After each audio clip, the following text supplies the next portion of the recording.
Good morning guys, welcome back sa aming channel. For today's video, ituturo ko sa inyo kung paano mag-pair ng African Lovebirds ng mabilisan. Tara, pag-usapan natin yan after ng intro.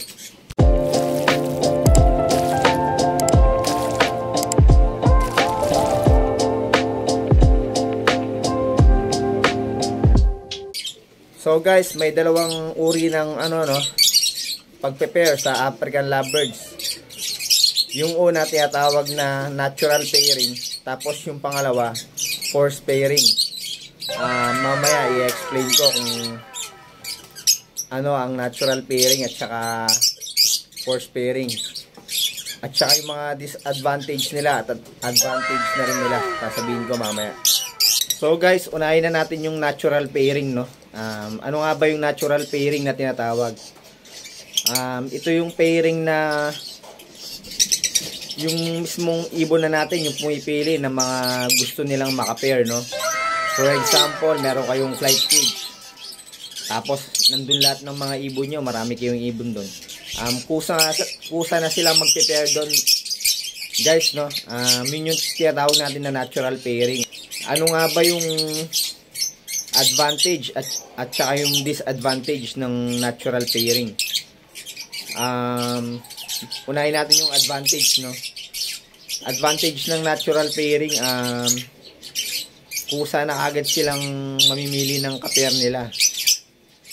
Madalang na madalang yung may mag-pair na same gender. Automatic ka agad na cock at hen ang magpe-pair dun sa pairing cage natin. Yun ang advantage ng natural pairing. Ang disadvantage naman niya guys, yung hindi tayo makakapili ng project na gusto natin, no? For example, gusto natin mag-project ng OPA Pale Follow. Kung may split Pale Follow ka doon sa pairing cage mo na yon, tapos iba yung naka-pair niya, yun ang disadvantage ng natural pairing. Hindi tayo makakapili ng makaka-pair nila. Hindi tayo makakapag-project ng gusto nating project sa mga ibon natin. So guys, punta naman tayo dun sa forced pairing na tinatawag, no? Mamaya may ipo-force pair tayo. Dalawang pair. Pinagsama na natin sila sa isang cage pero di pa rin sila banded. Mamaya ipapakita ko sa inyo kung paano natin sila ipo-force pair. So guys, ano nga ba yung forced pairing na tinatawag? Ito yung pagpe-pair na tayo mismo yung pipili ng makaka-pair ng mga ibon natin. Tayo mismo yung gagawa ng project ng sarili nating ibon, no? Ang advantage nun, yun, no, yung makakapag-project tayo ng gusto nating mutation. Ang disadvantage naman nun, mahirap silang pagparisin guys. Merong mabilis na nagpapares, meron ding mahirap na pagparisin, lalong-lalo na kapag yung hen natin ay sobrang tapang. Tapos yung forced pairing, disadvantage din yan, yung di natin alam kung same cock ba sila o same hen. Yun guys, no, yun lang yung alam ko na disadvantage nila.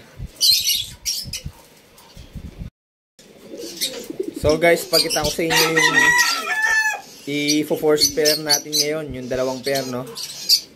May hinanda yung pang sa kanila, pang force pair sa kanila. A few moments later.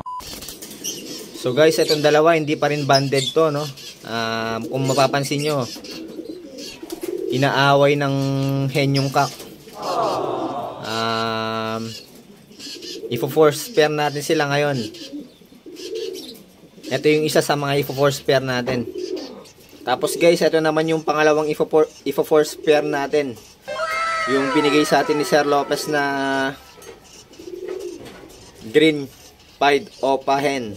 Tapos binilhan natin ng kapares na Par Blue o Pakak. Hindi pa rin sila banded guys, no? Kaya i-force pair natin sila. So guys, unahin na nating i-force pair tong Par Blue Opa pair. So ano natin, project natin, no? Ito, nilagay ko na sila sa carrier. Tapos may hinanda na rin tayong pang-spray sa kanila. Paliliguan natin sila. Etong pang-spray na to ay may halong wash out para maging magkaamoy yung amoy nila, no? Madali silang mag-band.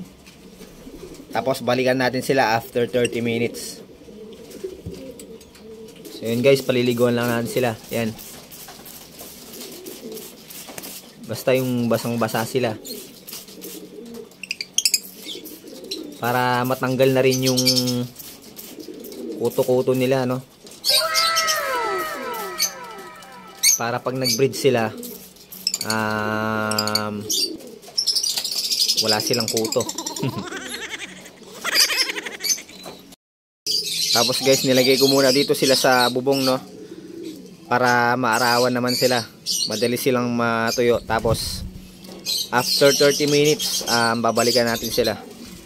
Pero dapat guys, pag nagfo-force pair kayo, dapat binabantayan nyo, no? Baka mabuli yung kak eh. Sige guys, balikan natin sila after 30 minutes. A few moments later. So guys, kunin na natin yung ibon natin, no? Papansin nyo, tuyo na sila. Pero napansin ko kanina, parang inaaway pa rin ng hen yung kak natin.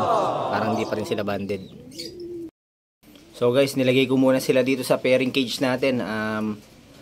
Titignan natin kung nagbanda ba sila. Kasi kanina parang inaaway pa ng hen yung kak, no? Tignan natin kung hanggang mamaya kung magbaband sila. Kasi wala naman sila yung ibang kasama dyan guys, no? Silang dalawa lang. Ubus na yung mga ibon natin. Ito naman yung subukan nating i-force pair guys. Spray na natin sila ng tubig na may halong wash out. Kailangan yung basang-basa sila para mawala yung ano nila, kuto nila, tsaka yung amoy ng wash out pumasok sa katawan nila, sa balahibo nila. Ayan sila guys, no? Balikan din natin sila after 30 minutes. Hintayin lang natin sila matuyo, tapos bigyan natin sila ng quality time para mag-band sila. Pero kagaya nga na sinabi ko kanina, no, dapat binabantayan natin sila. Baka bugbugin ng hen yung kak. So guys, no, kung napapansin nyo, yan, hindi pa rin sila banded. Magkahiwalay pa rin sila. Mamaya may ituturo ulit ako na technique para tignan natin kung magbaband na sila. A few moments later. So guys, kunin na natin tong papares natin, no. Tingin ko hindi pa sila banded kasi hindi pa sila nagtatabi, no. Magkahiwalay sila. Tara.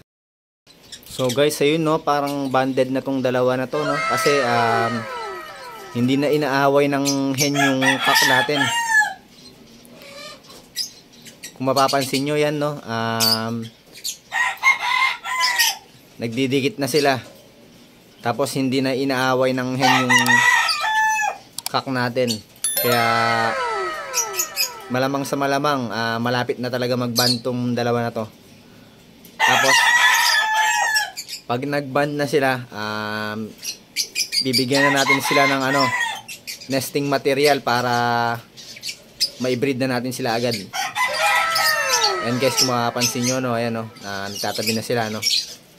Tapos di na inaaway ng hen yung kak. Mukhang successful yung force pairing natin, no, dito sa dalawa na to. So guys, ito pa yung isang sinasabi kong technique sa inyo, no.